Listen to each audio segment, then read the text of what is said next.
Our next speaker is Ashley Carlisle.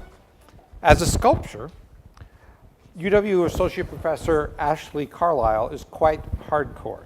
She is known for her work making cast iron sculptures, which she regularly exhibits at venues like the National Ornamental Metals Museum in Memphis, Tennessee, and the Iron Pour demonstration Gasworks Art Symposium in Vail.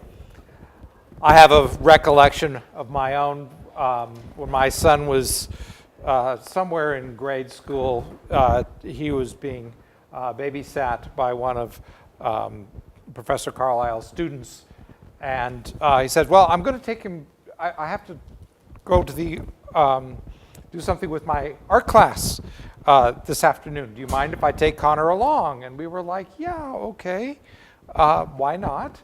And it turned out he took Connor to an iron pour, where they were all outside watching the cast iron go into the mold. And I'm like, well, nobody got burnt. Okay, that's cool, that's cool. But there is a softer side to Ashley as well. An artist talented in many media, she is also well known for her drawings and the bright use of color in her presentation of plants, especially in their leaves and petals. As a sculptor, she frequently works with natural materials, rocks and grass, tree branches and roots. But today, Professor Carlisle is here to talk about her responsibility for the look of the Locust opera, from its staging and stage presence to its evocative costumes, in particular that of the Locust herself. Let me now turn this stage over to Ashley so that we can learn about the visual conception of the opera and how it moved from a scientific study to an exciting stage production. Professor Carlisle. Thank you. Thank you for having me. I wanted to start off with a little bit about my background, so you have a taste of who I am as an artist as well as an educator. So in the 1880s, Sloss furnaces that you see here in Birmingham, Alabama, poured from 68,000 to 700,000 gross tons of pig iron in the U.S. By World War I, Sloss was among the largest producers of pig iron in the world. Now a historical museum, it was Sloss that connected me to the love of sculpting. I learned how to cast iron here and now share the process, or the love of process, with my students and community in Laramie and around the country. I was a graphic design major at Southern Mississippi and was brought to Sloss for an international cast iron conference. I helped my professor pour 1,500 pounds of molten metal into one of his molds, and I came back to school and changed my major. In school, to keep up with the male students, I lugged iron and concrete. I welded and forged steel, and I worked with wood. And this is some of my work from undergrad. I looked a lot at Celtic design when I was studying in undergrad. Fell in love with the melodic forms that they produced in their drawings. But in grad school, these heavy materials and brute ways of working would catch up with me when a sculpture of mine fell on me and injured my back. In order to not give up on my dreams of being a professional artist and educator, I would start to work with materials that were unexpected, and I started building like an animal with more fragile connections and processes. So still working with cast metals, but in a different way. A lot of latex and rubbers, smaller woods, things that I could do in bed for a while I was injured. Common threads within my work include the human figure abstracted in gesture, emotional support systems within human and planetary interactions, but primarily relationships between humans and natural forms, each representing each other. It was only natural that I would come to collaborate with art and science projects. I came to Laramie as an assistant professor in sculpture, and as a native New Orleanian, in 2005, Hurricane Katrina changed the direction of my work, as it did my family's plight to survive. From protecting oneself to making pieces that allow the viewer to envision where the wind may take us. Seed imagery has infiltrated my work. I create and continues to this day to be a driving force within the installation, public art, and sculptures and drawings that I make. For me, dispersion is an idea, migrating. Animals and humans alike are asked to constantly move and adapt to what and who is around us. So something else you should know about me is that I prefer to put myself into a situation where I have to be challenged by a new problem to solve. I thrive in these situations and I love having a puzzle to figure out. So one being this particular show was how to make sound tangible. I had in my mind sounds that were uncomfortable and comfortable to me. So because I slipped on some ice and a sculpture fell on me, ice was a really uncomfortable, that crunching sound was really uncomfortable, which you can imagine coming to Wyoming was, yeah. But another sound on the bottom was my cat purring. It's just the best sound in the world. And so I created these pieces only listening to those sounds and then used materials to convey that sound so that when someone entered the cones, they could see the sound, they could touch the sound, they could smell the sound. And what was interesting is when they entered the purring, couples would kiss when they were within it. I didn't expect that. How to make seeds dance across the screen through the use of light.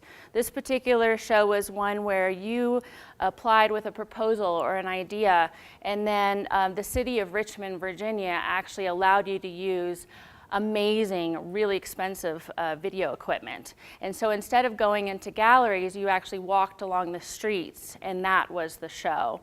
And so I was given a performing arts center and was able to project my seeds blowing across their windows. My favorite problem to solve is how to stop motion in its tracks, to freeze a moment in one's life. So I ask you to actually think of yourself as part of these seeds being carried off by the wind.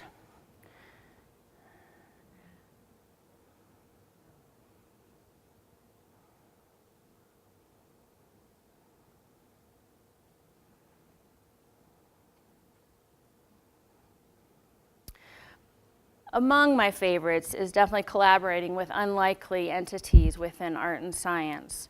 So in 2014, the cross-pollination experiments creator and Locust opera libretto writer Jeff Lockwood, librettist I should say, and Locust opera composer Annie Gusso came into my world along with 6 other individuals from the UW campus. From here, we completed projects that allowed us to inform each other and problem solve within each other's field, which led us to interesting and unique projects going forward. In 2016, I helped the group create an exhibition that allowed these collaborations to shine as I helped fabricate and steer works of play and performance with everyone involved.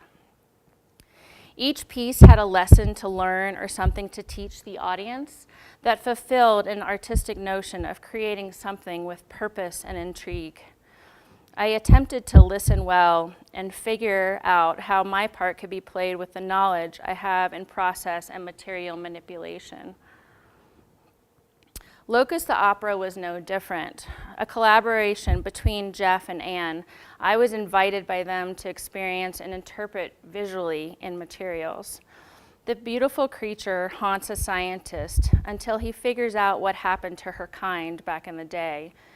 It is present day, but the idea of adding moments of 1800s romanticism was appealing to me and visually intriguing. But how do you create such a thing given the constraints of a stage possibly not ready for what was coming its way? So the National Wildlife Museum of Art came with measurements of 34 by 11 feet, with a baby grand at one end that could not be moved. So this definitely altered what I was going to do with the space as well as with the costumes. Like most of my endeavors, I create a maquette of the space, especially when dealing with others. I knew I would have meetings with the sopranos, who was also the director of this opera, as well as others, and trying to explain to them and get it in their head just what we're dealing with, I knew would be tricky. So I actually create smaller spaces of all of the proposals I do and the shows that I create, especially if the space is not in the town to which I live. And so a little stage was made of the museum.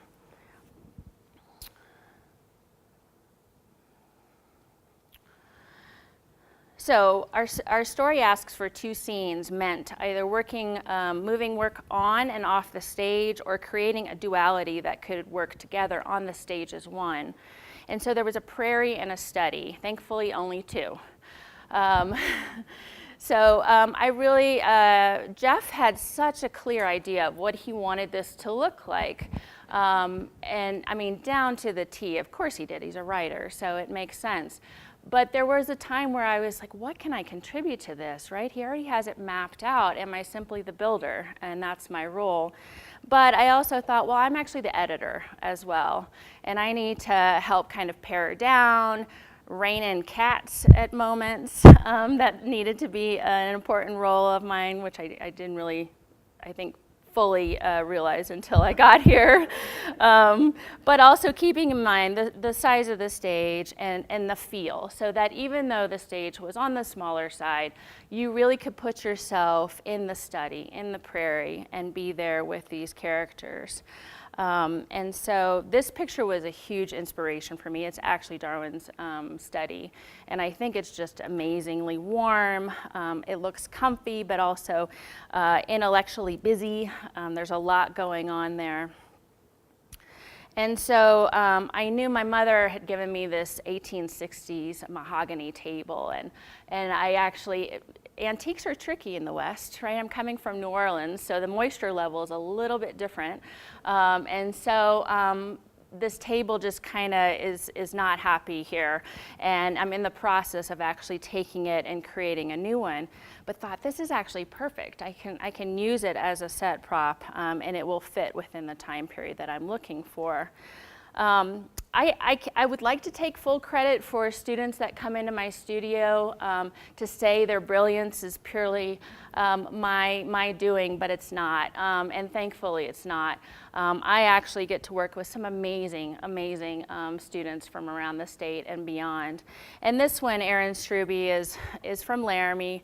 And his father's an engineer, and so when I told him, we need a fireplace. We need this place where the folks can change, where it offers a little break from the zigzag wall that's in the background of the stage, but it also has to fit in my car. So we need to figure this out. Well, he just went crazy and just loved being able to design this fireplace based off of this image here. And so we decided to get it out of cardboard. We made it out of cardboard, knowing that it would break down fairly easy. And you can get large 4x8 sheets of cardboard to create things like this. And we got really big, expensive industrial hot glue guns. So that was really fun. And so everything's slotted together. It comes apart beautifully. And the largest portion of it will actually fit in the back of my Honda Pilot. So it notches together. It's a lot like Legos. It's sturdy, so you can put things on the mantle itself, but it breaks down really easily. And there was also this thought, what if we go overseas? How are we going to ship it? This actually breaks down at a very small crate. So within my studio, I had the beginnings of what we would bring. Thankfully, my husband had this old recliner chair that was perfectly worn, and then that beautiful table. Annie and I had some fun on Amazon getting different props. I went to a couple of thrift stores as well. One of them being these candles that are actually battery powered, and there's a little fan in them so that the flicker kind of waves. The funniest part, I think, of all this whole week is yesterday in practice, where we practiced the whole thing going through, watching the scientist turn on his candle from the bottom side. I was like, we can't do that during the performance. That's going to take away from it. But the lovely Tiffany lamp, so that it has that flicker when the electricity is supposed to go out.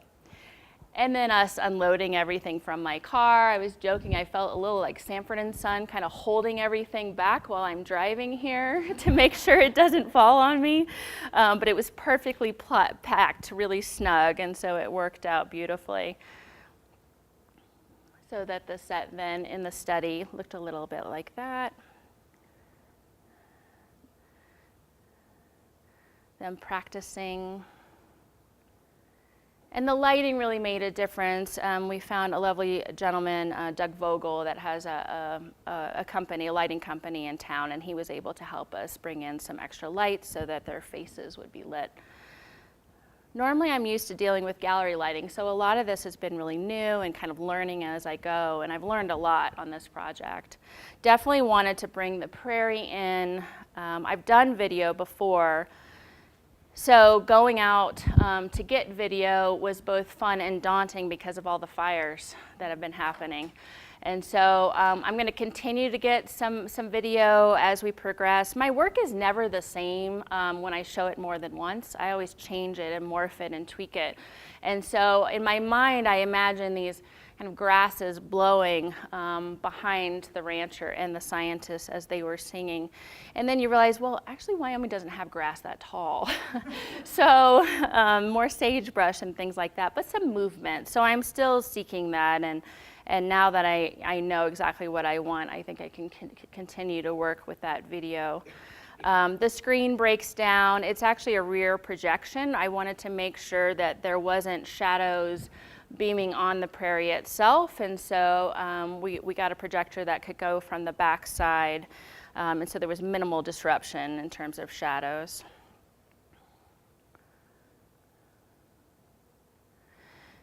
I knew that the other two characters besides the Locust needed to be very neutral, that she needed to stand out, she needed to sparkle.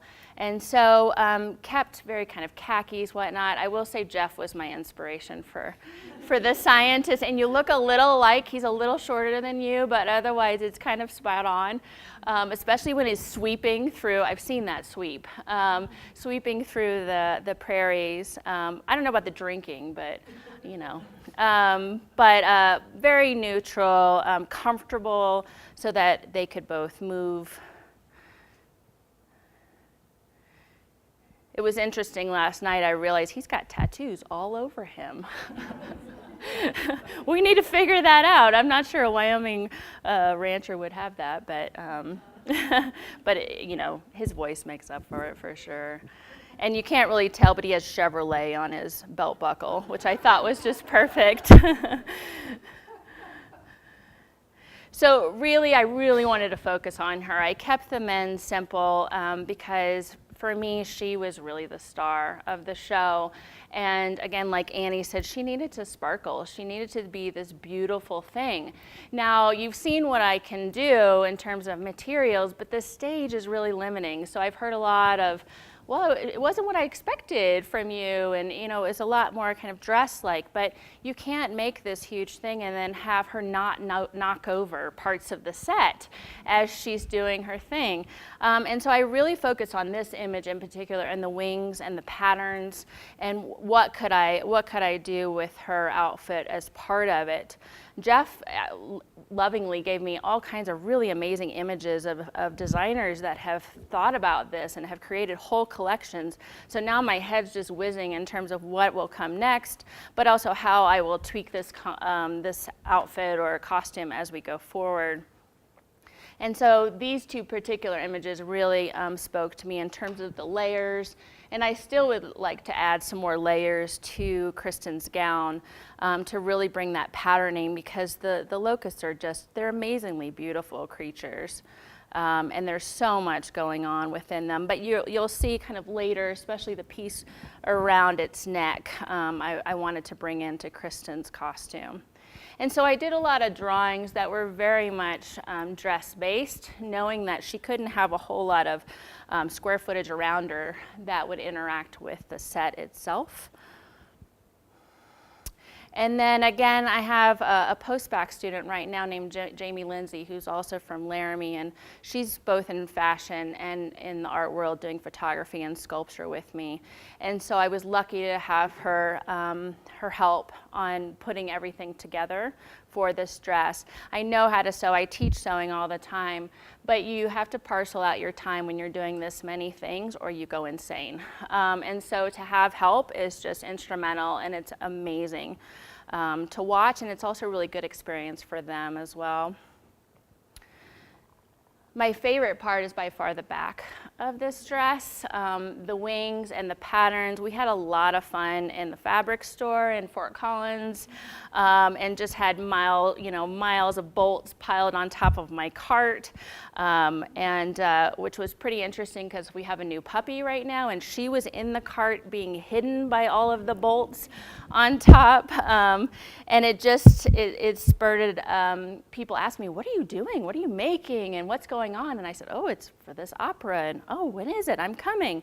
So lovely conversations. But I really wanted her to shine, and then also bring in these subtle elements of the thorax, the abdomen of the actual insect. So those lines were there. And then makeup, thinking about makeup and hair. I mean, it's both cute and really ugly at the same time. And so for me, bringing in the golds on her face to really bring out her expression. She has wonderful arm and hand movements when she's singing the way she does, which is just an ungodly creation in and of itself. And so, and she's already beautiful, but something to just enhance that versus, a mask or headpiece or anything like that. So I did all the hair and makeup myself on her, and we really wanted her to sparkle, but also be able to move. She needed to be able to move as freely, and she took full advantage of that, which was amazing to see. But also elegant, beautiful.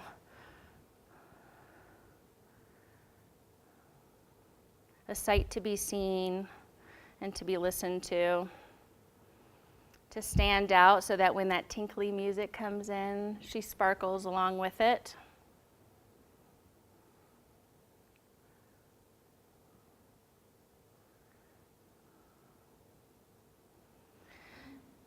So things that I have learned from this, I love for people to touch my work. I'm a very tactile person, and I get yelled at a lot in museums because I just want to touch everything. It's another thing, though, when you create a set and the actors start moving things around, and you're like, I don't know if I like that. I'm not sure about that. But you tend to just kind of let things roll off of you and relinquish control because they have to be able to interact with everything and maneuver around. I would definitely do this again. I think it's amazing, and it's such a natural fit in my mind to be a sculptor. I'm just sculpting the space as well as what's on their bodies. And so that to me was a pretty amazing experience. And that's it. That's my talk. So thank you for having me. So if you have any questions.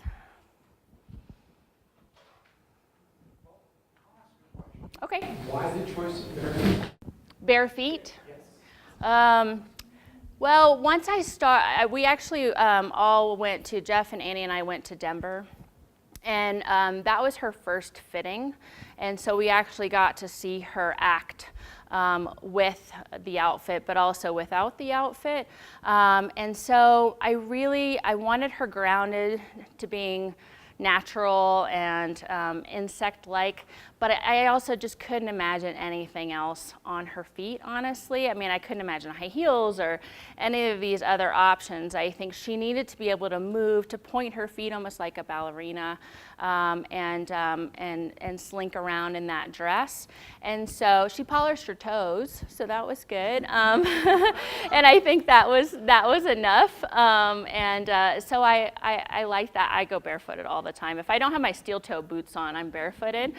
And so for me, it just seemed natural. Yes, ma'am? It just occurs to me that it makes her more vulnerable. Yeah. No, that's a really good point. Yeah. Yes, sir. If you had an opportunity to perform the opera in a regular opera house, a big stage, Oh my gosh, and hopefully we do. Oh, so many.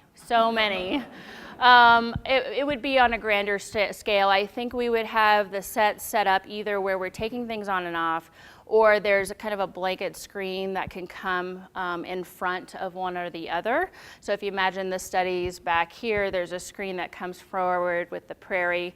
So you can kind of bounce back and forward, but a lot more space, and her costume would change immensely. I want things bigger and more grander, and things she can play with, more props that she can move around. And I think she wants that. You can tell she's just itching to twirl, and you know, she's been kind of stepped on a couple of times by the rancher and the scientist just for lack of space. And don't get me wrong, the space is lovely at the museum, but it's definitely a problem to solve that I think if we were in an actual theater with the lighting and whatnot, that we could do so much. You could actually make it appear to rain. I could have the monarchs actually, we were trying to figure out how can we have an actual monarch without like putting it on a stick and dangling it in front of them. And I could actually utilize a ceiling that would have options for me to hang things much like my installation work. And so there'd be more options of surprise. You know, somebody said when the Locust came in last night, there was a, oh, you know, and I love that. I hope that for my own work, when you walk into a gallery, it's unexpected and you become part of it. And so the more I can do, I think, to bring you into that situation and on a larger scale would definitely be my hope. Yes, Miss Annie? Tell us about the hair and how you learned how to do it, but also why did you decide to do that for the Locust hair? Well, Kristen and I had talked a lot about what we would possibly do with her head. She had this neck piece, you know, had it my guthers, I would probably give her some kind of hat or mask that would come over, but singers don't like that, right? Which is understandably so. So, you know, how I learned how to do hair was just lots of baby doll time.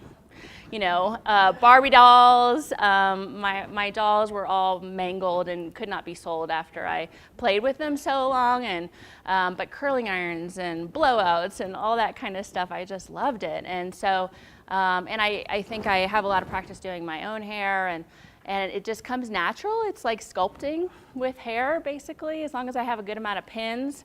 God bless Kristen, she brought a bunch, and I pulled them out, and they were all rusty. It was like, this is not good. I wish I would have thought of this. So she's getting some black ones today, but we washed them. They were fine. But I wanted this kind of curl so that, again, she had pattern in her hair as well as in her dress. It's subtle, but it's there.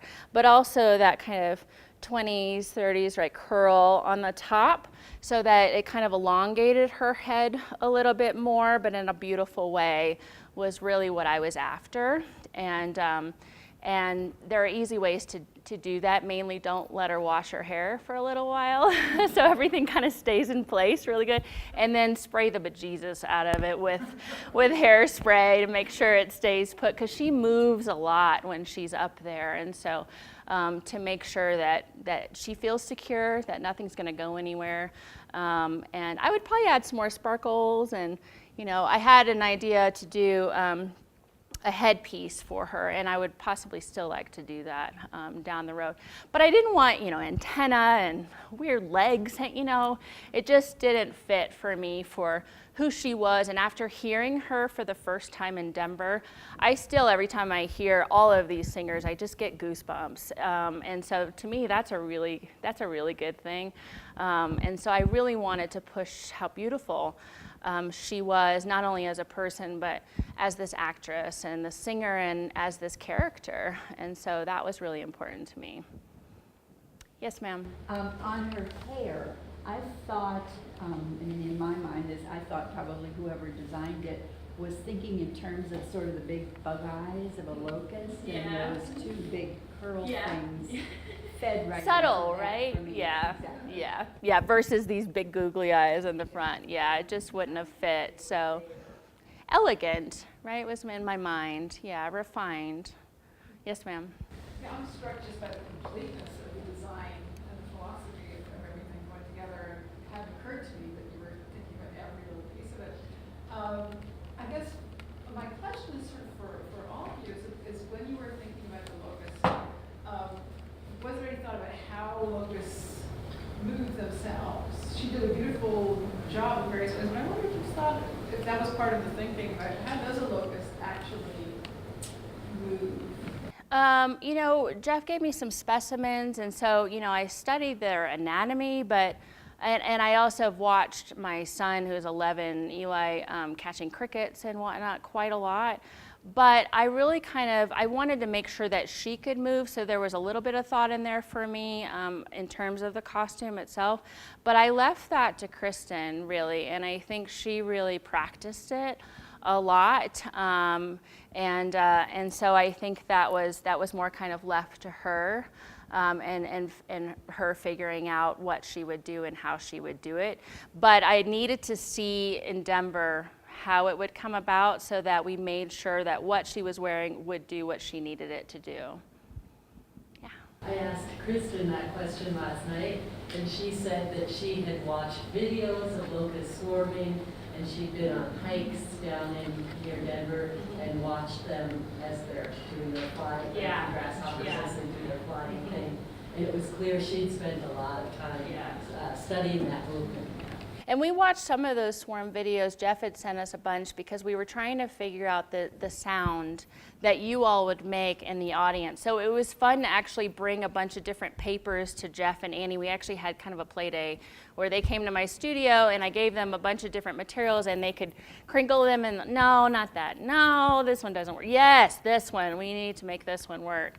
And what's nice is when you guys are done with them, I'm going to bring them home and the students will make something out of them. So we end up recycling, and that way we can cast with that paper pretty easily. And so constantly kind of keeping things out of landfill is always in my mind. As sculptors, we're kind of hoarders. We have a lot of stuff. And so to always be thinking about the environment and what we're going to do with it once it's done. Hopefully it goes on to a better home and it lives for a long time. But if it doesn't, then you have to figure out where it's going to live and to make sure it's safe for our earth. Yes, ma'am. I know that this will go to Morocco in the spring, and I'm wondering about the costume. Does that go as is? I hope so. Or will it fit another singer may do it? No, I'm pretty sure we're thinking we're going to bring all of the actors with us. It's hard to replace Kristen and Todd and Eric. They're pretty amazing. You know, my thinking as we did this last night and over the week is how are we going to bring the set and whatnot, and it's something that is still left open to talk to Annie and Jeff about, but you know, now's as good a time as ever. My thought is we actually just focus on the costumes. These actors are so good at pretending and making believe. I mean, when they both look up as you imagine this monarch flying away, which was just brilliant and better than something maybe I could have done with an actual physical butterfly, that I think possibly if we just focus on the costumes, that may be enough to actually bring overseas, and we don't have to worry about customs and crating and the expense. I knew opera was expensive, but I didn't realize how expensive, and it's because of all the details. You know, paying everyone, just every little detail has to be thoughtful and also paid for. And so I think that may be a way that will cut down some costs for us, but then the dress will definitely get more elaborate. And I think I can make it in pieces that I can still put it in a garment bag and bring it on the plane with me and guard it with my life as we're flying overseas. And that may be enough to actually get us over there. So yeah, Annie likes that. Anything else? Yes, sir. This isn't a question, it's more of a statement about the beginning of your lecture when you were introducing yourself with the steel making.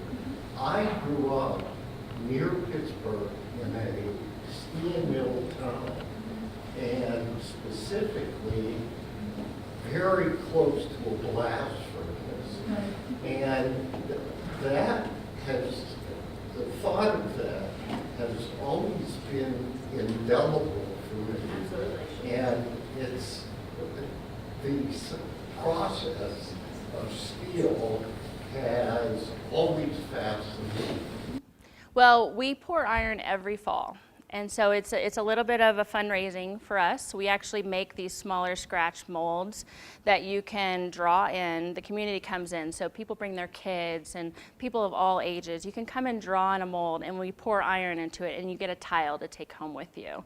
So there are some families that actually have brought their kids every year, and they have drawings from their kids for the past 6 or 7 years. So I've been doing this. I came to UW in 2003.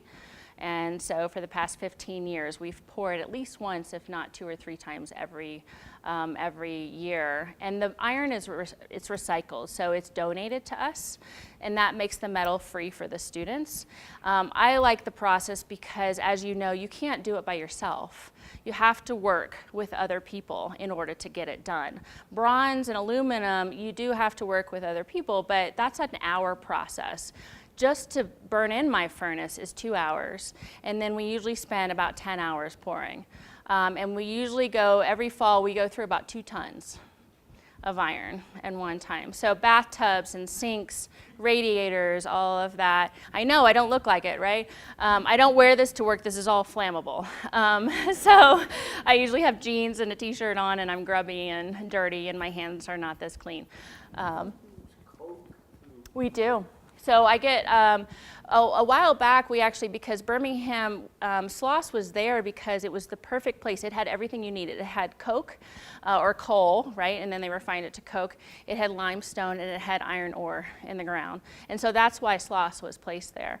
And so in Provo, Utah, there was a Pacific Pipe company, and they actually, on railroad cars, would bring coke from Birmingham, and then I would go get it with a truck and trailer, and they would donate some to us. It's getting harder and harder to find, and it's really expensive because we get it in huge bags, and it comes pieces like this, and then we break it down.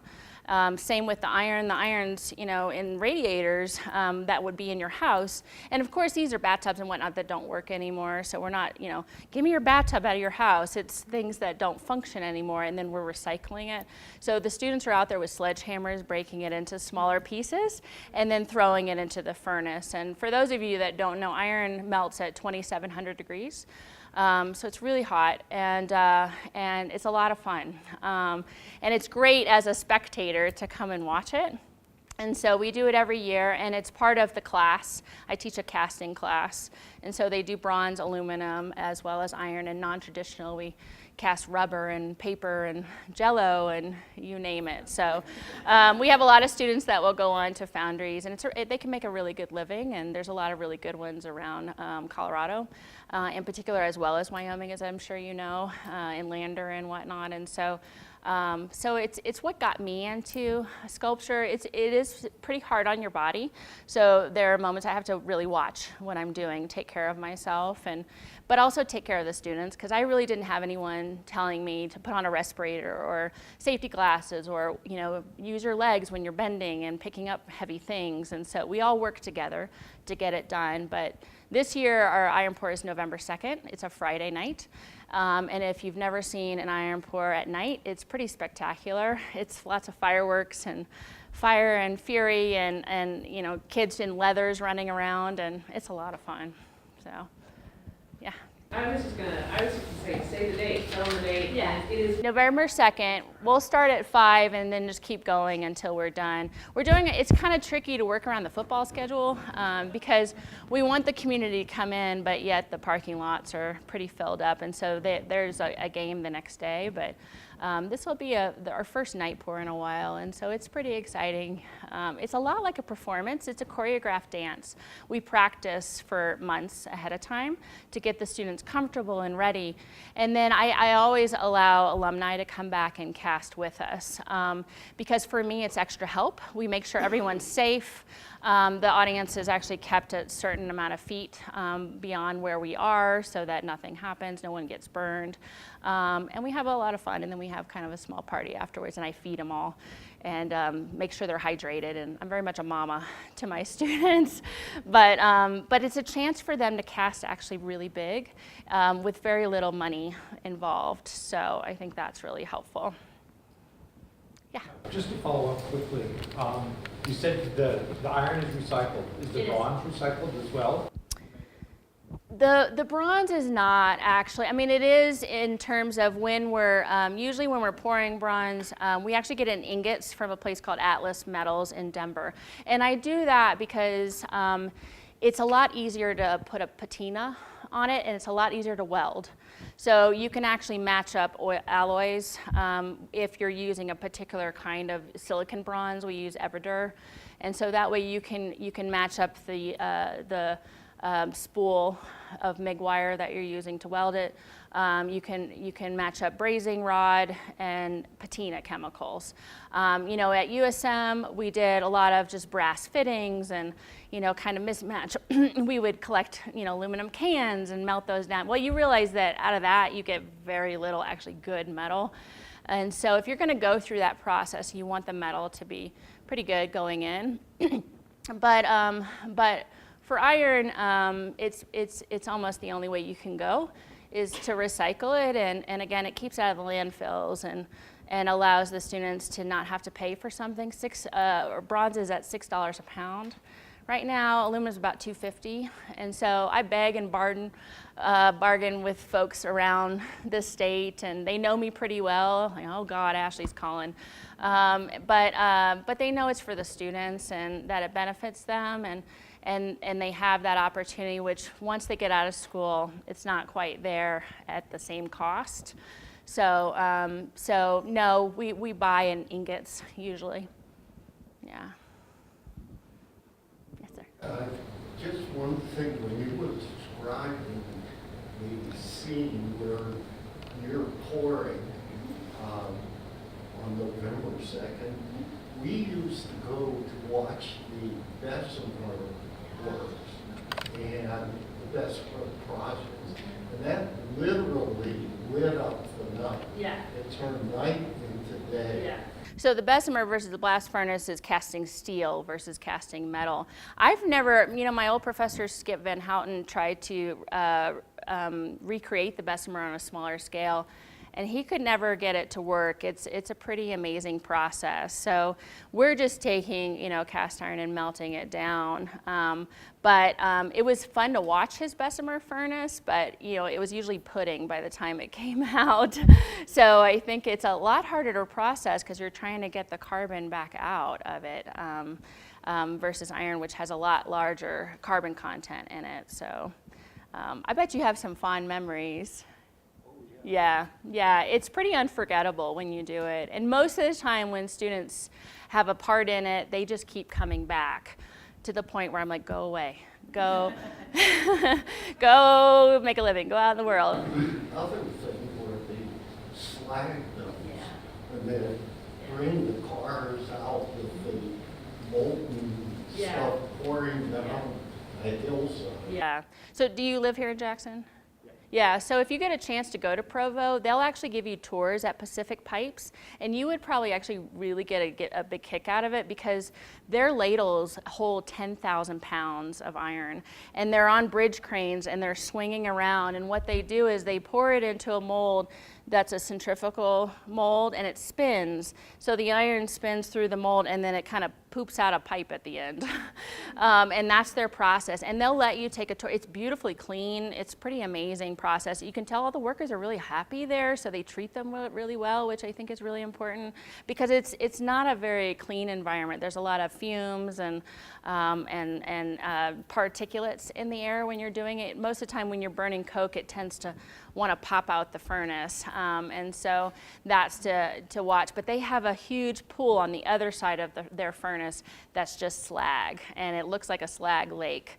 And so slag is just the impurities and kind of the glass matter that comes out of the metal when you're casting it, and it's lava basically, and it's amazingly beautiful.